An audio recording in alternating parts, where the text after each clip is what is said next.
When we think of Genghis Khan and his infamous Mongolian army, the common perception is that they were ruthless barbarians who would stop at nothing to grow their empire. And those views may be true, but there's a lot more to the story of Genghis Khan, including political innovations that would continue to impact the world today. So was he just a murderous dictator or a political visionary? You'll have to continue watching and decide for yourself.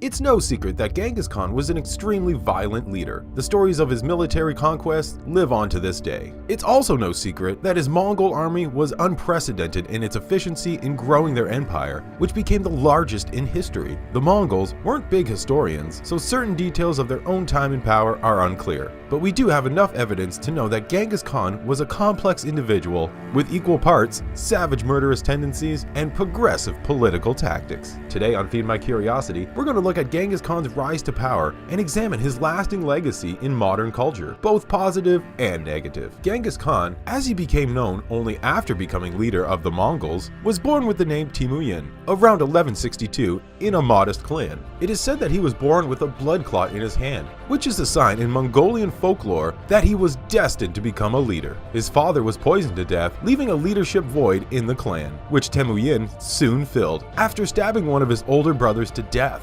You know, as you do. At 16, he married his first wife, Borta, who was soon after kidnapped by a rival clan. In a preview of his military prowess, Temujin was able to rescue Borta and prove to his people that he was a strong warrior and potential leader. Around the age of 20, Temujin was captured and enslaved by a former family ally group. He eventually escaped with the help of a sympathetic captor, foreshadowing his ability to gain support from other individuals. He continued making allies and proving himself as a cunning warrior, which gained him many followers. He joined up with his brothers to create a fighting unit and soon developed the mission of ridding the region of divisive groups, uniting Mongolia under his rule. By 1205, he had defeated all prospective rivals in the following year. He met with leaders from every part of the territory and established a nation similar in size to modern Mongolia.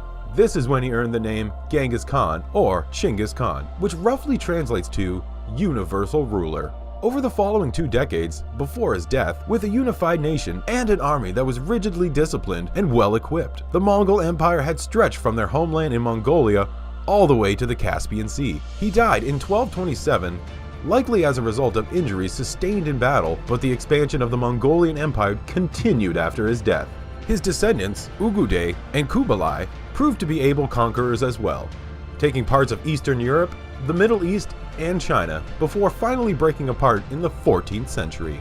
As we mentioned before, Genghis Khan built the largest land empire in history. So you may be asking yourself, how did someone rise from humble beginnings in the 1200s to become one of the most powerful leaders in history? The answer is multifaceted and shows that he was way ahead of his time, both in the world of military and politics.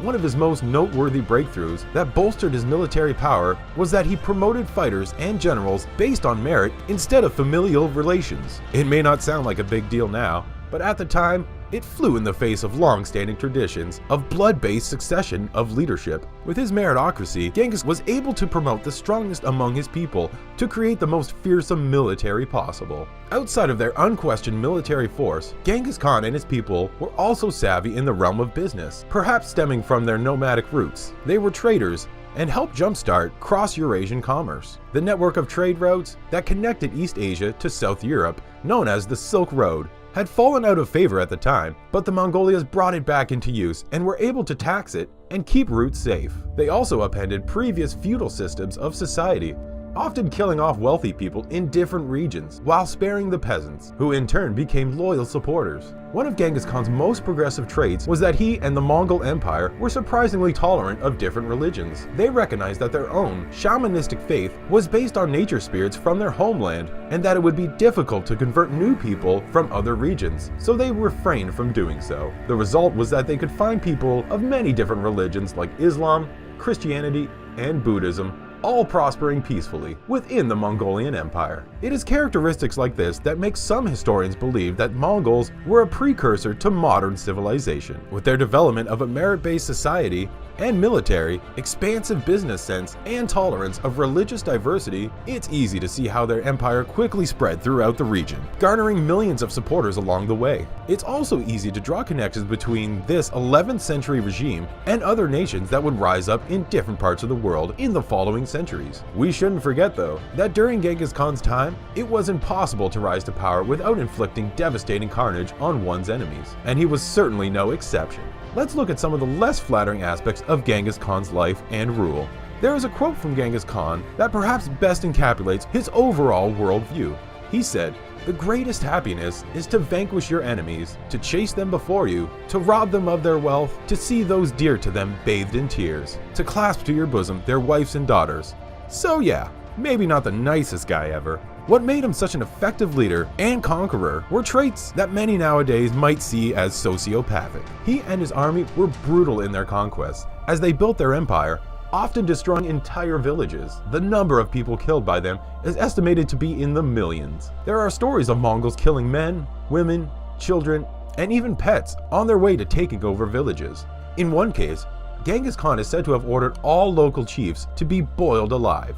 Yikes. There is also a legend that his army killed 1,748,000 people in 1 hour. While the exact number and timing would have been impossible to accomplish, there is some truth to that story. It occurred in the Persian city of Nishapur, which was a bustling cultural center, which happened to be in the path of the Mongols' conquest. Their army overtook the city, but the story holds that one of Genghis Khan's son-in-laws was killed in battle by one of the locals. Khan's daughter was so distraught that she asked all villagers to be killed and beheaded. Which, you guessed it, they were.